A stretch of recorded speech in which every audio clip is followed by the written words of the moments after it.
All right, everybody. Welcome back to another episode of the Bear Claw Cast with Michael Rapolo and Jack Brody. Get back again, and we are recording earlier this week because me and Michael have things going on.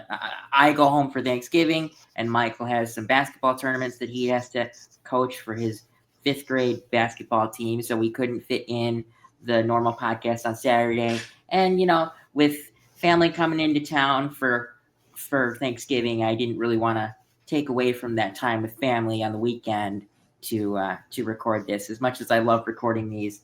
But so we're getting you an episode a little earlier this week, which is good and bad because we don't know who's going to be out for the week, or we don't have a lot of things to talk about, but there are some fun things.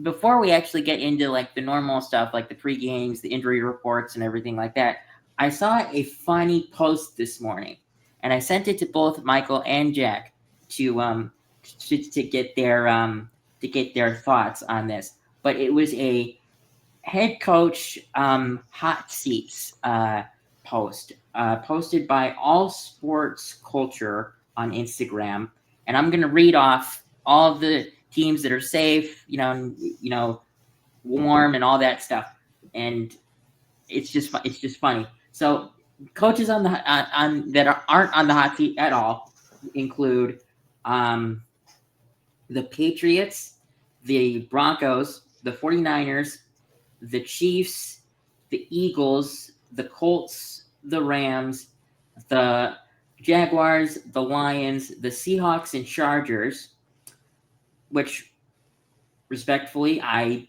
agree with all of those. I mean, maybe the only one that's questionable. I don't think there's one questionable. Personally. The one that's questionable, and I think that you and me will agree on this, is going to be the Eagles. Is that?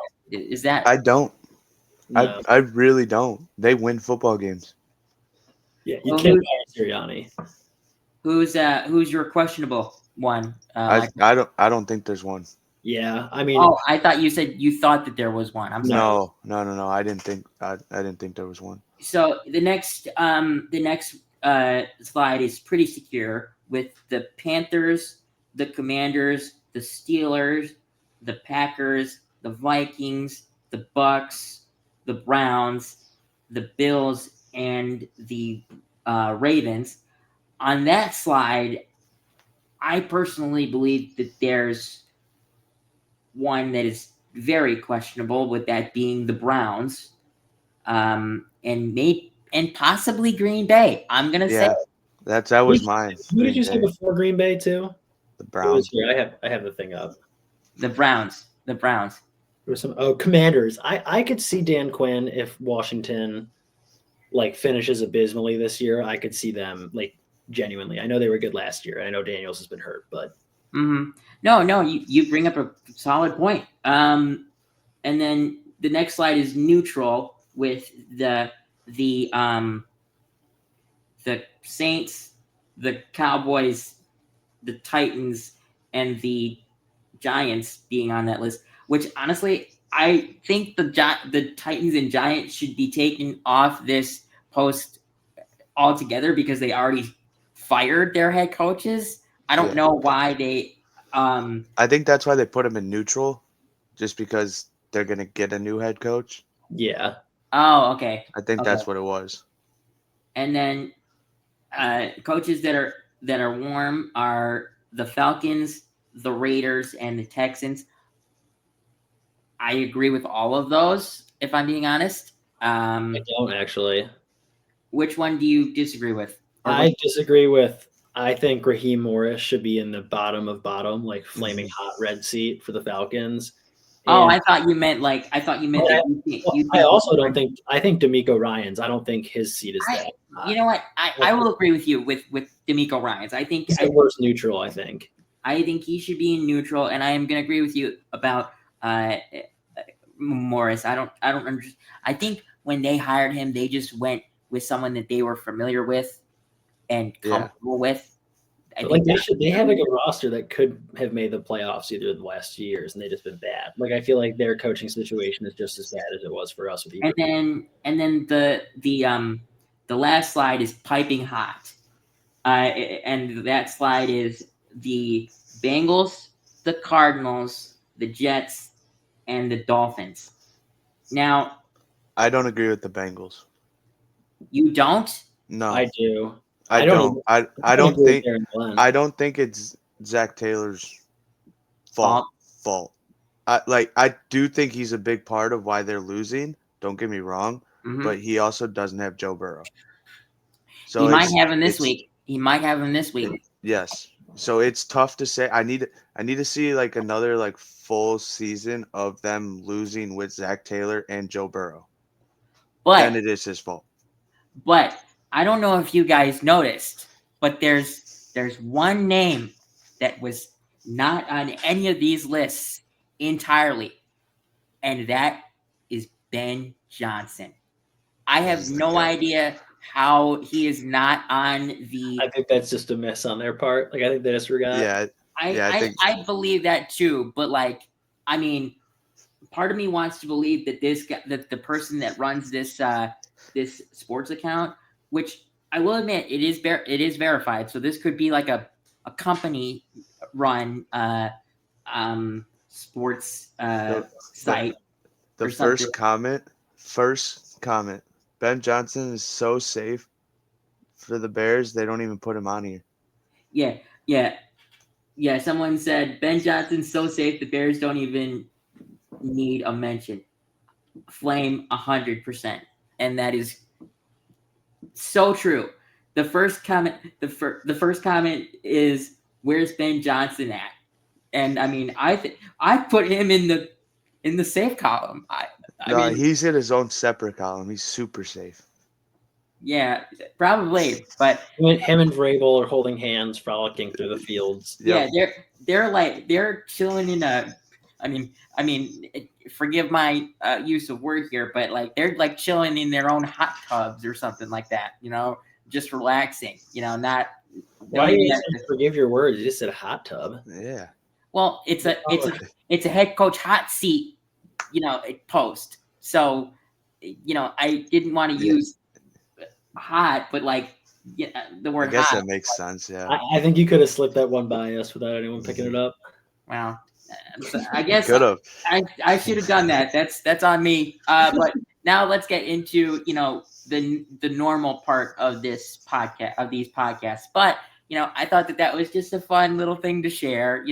I can't believe that we've been talking about it for 10 minutes. It's crazy. But so the Bears play the Steelers this coming Sunday, and I have to say it. I am so happy that this is the week that we start Thanksgiving weekend, because I want to watch the Bears play Aaron Rodgers with my father. I want to watch it with my father, and if it didn't happen, I'd be so upset. But we got now. There is a little nugget that is important to say here. Rodgers is still nursing his wrist injury, but he was a limited participant today, so I imagine him playing. And it's against the Bears. He wouldn't care if he had a torn ACL. He would say that he's healthy enough to play. Yeah. I mean, now I know that you wouldn't be able to play on a torn ACL, but he'd make it work. I'm just the Bears. like making. He always wants to play against the Bears. But also, there was a clip on Twitter today, or from a couple days ago, where someone was asking him about, the rivalry between him and the Bears. And he's like, it's not a rivalry anymore. I don't play for the Packers. I wish that they would just let bygones be bygones. But I literally commented on that clip on TikTok or Twitter. You terrorized us for 20 years. We will not let bygones be bygones. But and also one thing that is very interesting, the Steelers signed a QB / receiver to mimic Caleb Williams' escapability in the pocket. It was Plumlee from Ole Miss, Ole Miss's old quarterback before Dart. So now I don't necessarily think that that's going to help them that much because Caleb Williams, for some Houdini reason, just escapes like all of the sacks that are thrown his way, except like I want to say 14, 15 at most right now. I think he is. I think he's taken 15 sacks in 10 weeks. So. Yeah, something like that, 15, 14. It's crazy. But the Steelers do have good teams. Are good pieces. They've got DK Metcalf, Pat Freiermuth, who honestly is doing a pretty good job for where he's at. I don't really know their running back situation. Jalen Warren is their lead back, but he had a low ankle sprain last week, so he's questionable. But then it'll probably be Gainwell who gets like 75% if he misses, and then the rookie from Iowa, Caleb Johnson, he'll probably get like 20-25%. But if Warren's healthy, it'll probably be him and Gainwell 50-50.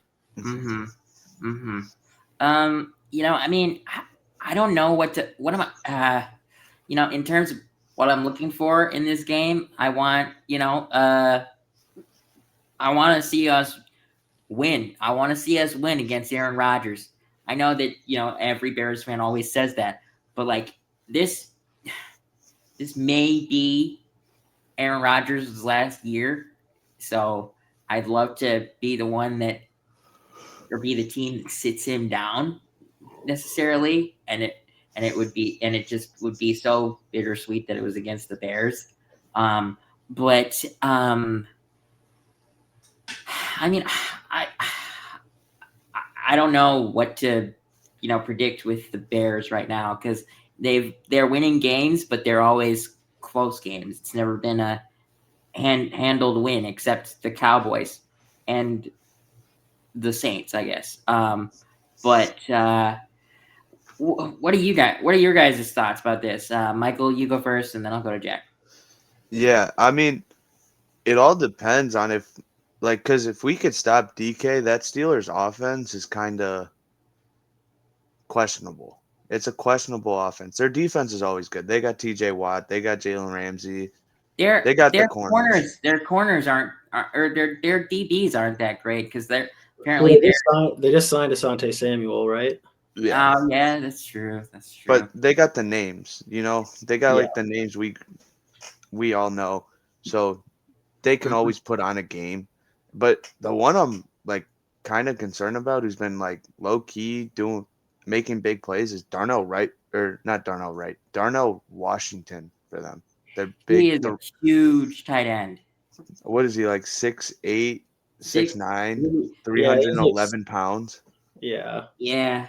He said on the Amon-Ra podcast, because they were saying like he was like 260 online, and he goes, no. And he was 311. That's what he said. Yeah. Playing tight end. That's insane. I mean, if you're not working out, like football players are, that weight is an unhealthy weight. Yeah, and they have 3 tight ends too, because they have Jonnu Smith, and like they had that game against the Bengals that they had on. Was it a Thursday or a Monday night? I think Rodgers had that Thursday night. Rodgers had 4 touchdown passes, and 3 of them went to like 1 to each tight end, or maybe Freiermuth had 2 or something. Like I think Freiermuth had 2. I think Jonnu had 1, and then Washington had 1. Yeah. So, but like utilize them. Yeah, it's they got a scary wide receiver or tight end trio. Not even wide receiver. Like obviously DK can. They have a scary wide receiver 1. They have a scary wide receiver 1. Yeah, but when he's off, he's off. Like it's either he's not the most dynamic route tree guy. Like he's gonna run his slants, he's gonna run his go balls, he's gonna try and get physical. Like I don't know. With hopefully the defensive backfield getting a little more healthy, it should be okay. Yeah, we're actually gonna go into that right now. So Oh wait, Jack, you didn't have your thoughts on this. I'm sorry. No, it's okay. One thing I really just want to see Bears offense-wise, well, I guess two things. Number one, Luther Burden, keep the snap share up. I'd love to see it get to like 70%. Agreed. This Agreed. over Zacchaeus. And then DJ Moore's got to catch the goddamn ball. Like, please catch the damn ball. Yep.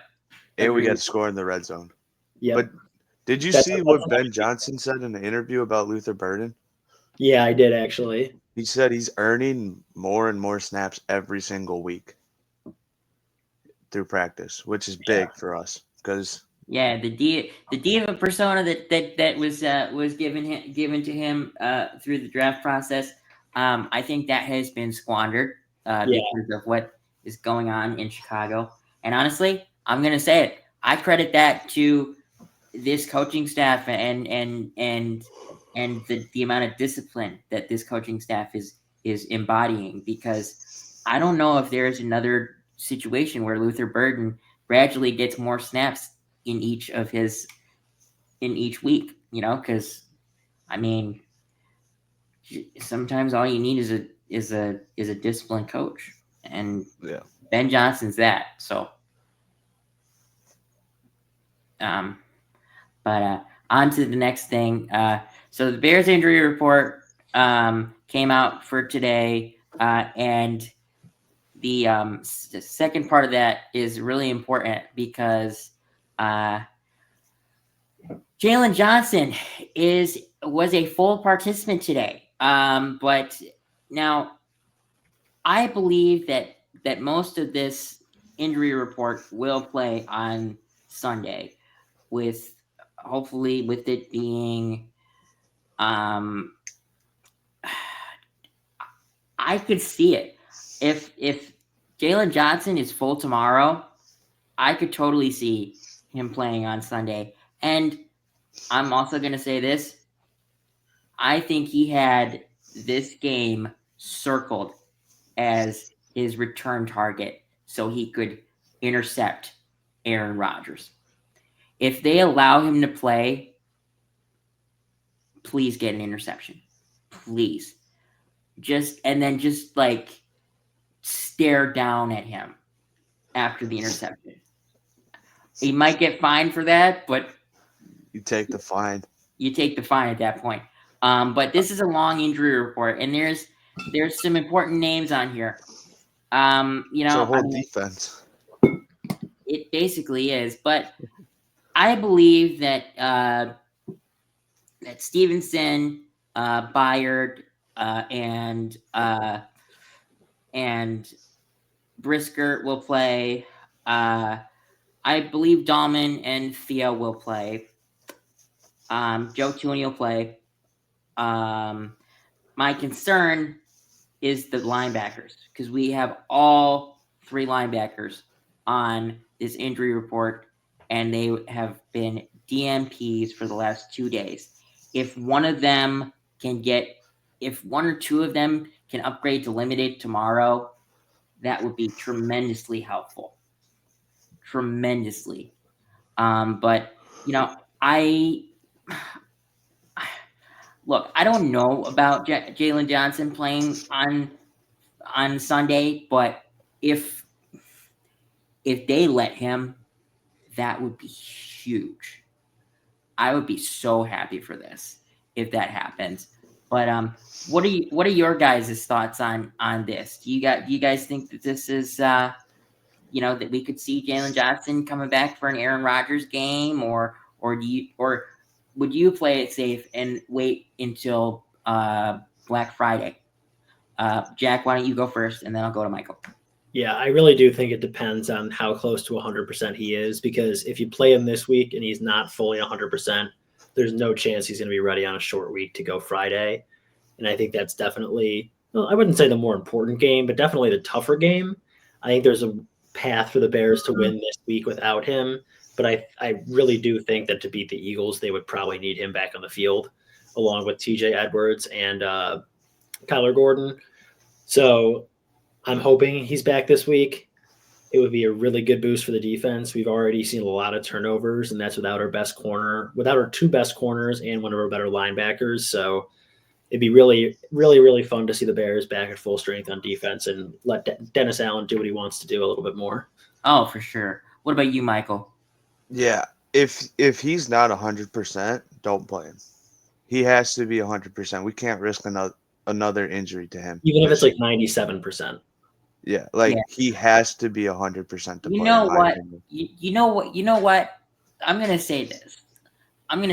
Even if he is full tomorrow, because a couple of weeks ago, I can't remember what team it was or what player it was, but they had a player that gradually was getting better throughout the week. But I said that was this Lamar you're talking about? Yes, thank you. It was Lamar. Yeah, they got in trouble for that because he was a full participant on Friday, and then they retroactively changed it. He was a full participant in 7-on-7 drills or something like that. No, he played like scout team defensive line or something. Yes, that's what I meant. I'm sorry. But like I feel like this situation with Jalen Johnson may be what they're doing. Like they got him to full today, but they're ramping him up to play Friday, not Sunday. And I'm gonna say this, I support that. As long as you like rule him out, for the game on Sunday, but then you get him full on Monday, Tuesday, and Wednesday of next week for Friday, then he'll play the game on Friday. That's fine. I think that's what they should do, if I'm being honest. I think they should have him practicing for sure, but they should let him recover fully for this. Now, if he says that he's good to go on Sunday, I'm not going to question it, but I'm also, if he is good to go on Sunday, I'm not going to imagine him playing 100% of the snaps. I'm going to say that he plays 70% would be my guess. Yeah, I just don't want another repeat of the Lions game. Sure. That's all. That's all I don't want. I don't want that. I want him healthy because it looks like the Bears could be a playoff team. I hope that's what Ben Johnson considers when he thinks about what player he's going to rule out for the Steelers game. Like even if Johnson has shown Jalen Johnson has shown you enough to play, call him and say, look, you show me enough, but I want to give you enough time to be 110% because we need you. So let's sit you one more game and we'll get you back next week. Because really, next week is when we do battle the more dominant receivers.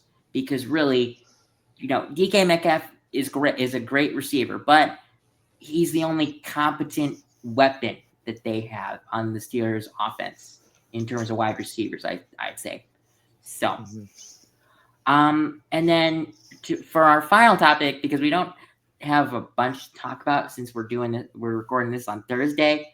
The Bears versus Packers first matchup has been flexed to 3:25, with it originally being 1:00 or noon in Central Time, and then 1:00 in Eastern Standard Time. I think this is awesome because when a game is flexed from 1:00 to 3:25, that means that everyone is going to be able to watch that game, and this is a game that everyone should want to watch. But the thing is, the Packers haven't been playing great football. Surprisingly, they're 6-3-1. 6-3-1. Okay, I thought it was 5-3-1. But I'm off a week. But like when you look at it, Micah Parsons is actually having his worst statistical season, even though he is in my opinion, having a great season. And Jordan Love is having a questionable year. None of the receiving threats are that big in Green Bay. Matthew Golden, I only has like 200 or so yards. I don't even think he has that many yards, and for a first-round draft pick, that's pretty bad. Yeah, I think a quarter of his yards are from one pass. Yeah, and then Tucker Kraft is out for the year with an ACL now. That was their big guy. Like that was their big guy. And like, that hurt. I was rooting for Tucker Kraft. He was a good, like, he wasn't on my fantasy team or anything, but like he was a guy that even though he was a Packer, seeing him score touchdowns was kind of cool because tight ends don't get a lot of love, if I'm being honest. So unless your name is Travis Kelce or Brock Bowers or Kittle. McBride's been doing a lot too. Yeah, shout out. Yeah, but that's fantasy season. He's scoring touchdowns, Grant. Yeah, but how many touchdowns does he have? 7. 7? Okay, that's an improvement over last year because he had 2 last year. Yeah, he's caught 1. He's on my fantasy team in like one of my leagues, and he's got, I think, 6 touchdowns in his last 5 games. Yeah. Damn. Okay, that's pretty good. But Michael, what are your thoughts on this? And then we'll end on Jack, and then we'll do score predictions just because we have to. Yeah, I like this being flexed and moved to 325 just because it's a lot better I feel like it's a lot better for us Bears fans just so then it's not at noon. You can do some stuff and then you can watch the game and have your friends over. You don't have to. It's a lot easier. Don't rush to get to your house at noon or your dorm room or whatever you do. And I feel like by the time this game is played, it could be for the 1 seed. So it could be a game for the Michael, 1 seed. That's only 2 weeks from now. I know, but take over the 1 seed at that point. Because the Rams would just have to lose once. I don't know who they play. They played Tampa Bay this week. I mean, for the North. For the North. Okay, yeah, for the North. Yeah, for the North. Like it could be because the Packers are 2 right now with that tie, stupid tie. Yeah. I hate ties. It should no football game should end in a tie, personally. But they gotta adopt the college rule. Go until one team can't score anymore. But Jack, what are your thoughts on this? Yeah, from like a selfish standpoint, I love riding on my couch from noon until 10 p.m. every Sunday. So me too. The fact that I can watch a plethora of different games and have Red Zone on at noon when there's more games on, and then focus in on the Bears game when there's less other stuff going on, so I don't feel guilty about like not checking my phone for fantasy and stuff. I am basically like a primetime game without like having to wait all the way till 7. So I love it. Cool. Yeah. I mean, the thing about me, Sundays, I have to charge my phone at least twice because I'm literally looking at my phone for score predictions every 5 minutes or score updates for fantasy every 5 minutes. And it's just, it just drains my battery because I'm looking at scores all the time.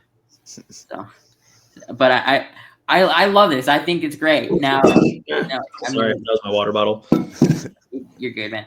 But I love it, and I totally agree with both of you. I mean, you get the chance to be able to do stuff before you watch the Bears game. You don't have to rush for your friends to come over. It's just I think 325 for a game like this is just a so much better time.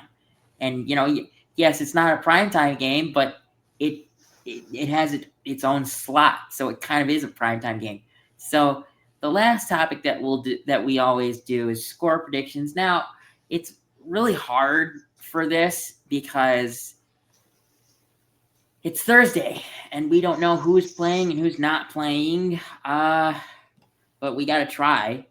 How many points has the Steelers defense given up each game? I'm gonna have to look that up on fantasy. I have no idea, but I'm looking up the lines right now, the spread and the over under. You guys are overthinkers. I'm gonna give my score prediction at a final score of 24-16. Bears win. So the Steelers have given up 230 points altogether in Hold up, guys. Bears are favorite 2.5 points. Bears are the favorite. They're the favorite over Aaron Rodgers. They sure are. Unheard of.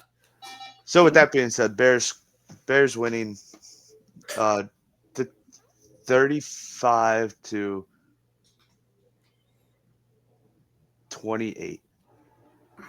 Wow. High score. High score game. High scoring game. And most of the Steelers' points come off of fourth quarter trying to come back. I'm gonna go high like you, Michael, but I'm not gonna go 35. I'm gonna go 30-24. And I think that this is Caleb's coming out game. I've said that the last couple weeks, but what do you mean by that? Oh no! You know what I mean. Okay, but just for people who don't understand what I just said, I think that this is his. It's his breakout game. I'm just giving you a hard time, Grant. I'm sorry. I'm sure that everyone knows what I was meaning, but I just want to clarify. I think this is Caleb's breakout game. There you go. But I think that's going to be it for us. You guys, enjoy, week 11 of football. Or is it? It's week 12. Week 12. Damn it. I did that in the video earlier too. It's week 12. God damn it. I'm sorry that I'm swearing for anyone that is young watching this. But football goes by too fast. I'm sorry. It needs to slow down, but it won't, because the weeks just go by so fast. But that's it for us. And we will see you on Monday for our our post-game reaction to hopefully a win, and our prediction for our Black Friday game against the Eagles, because it's our game against the Eagles is on Black Friday, and we have so many things going on throughout the week that the only time we could do a pre-game episode for that game is on Monday. So you guys are going to have some pretty early episodes during our week off. But that's what we have to do. So see you guys on Monday. Right.